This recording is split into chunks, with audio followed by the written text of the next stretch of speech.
Məni çağırdılar, verilişi saxladılar. Yadımdadır. Dedilər ki, veriliş dayansın. Qəribə bir şey var idi. Mən ekran vasitəsilə Nəsib Nuru salamlayıram. Niyə? Səbəbini deyəcəm. Bir də çox dəyərli aktyor, Respublikanın əməkdar artisti. Bizdə o vaxt səhər verilişini apardı Space televiziyasında. Əkbəri salamlayıram. Demək mənə nə plan qurulurmuş? Bunun qabağını kəsiblər və Əkbər də razılaşmayıb bundan, Nəsib Nur da.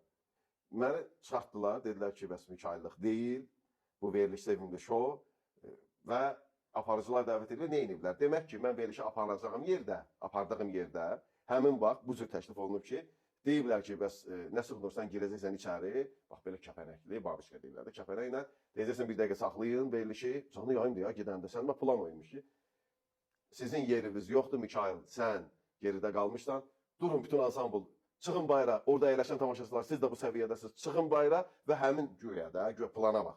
Bir 50-60 nəfər kəpənəkli tamaşaçılar gəlib oturacaqlar orada və güya biz... Popular show. Hə, yəni, və başlayacaqdı, Nəsib də orada onu təklif edənlərə deyib ki, rəhbəri deyib ki, bu nə demək? O senaryo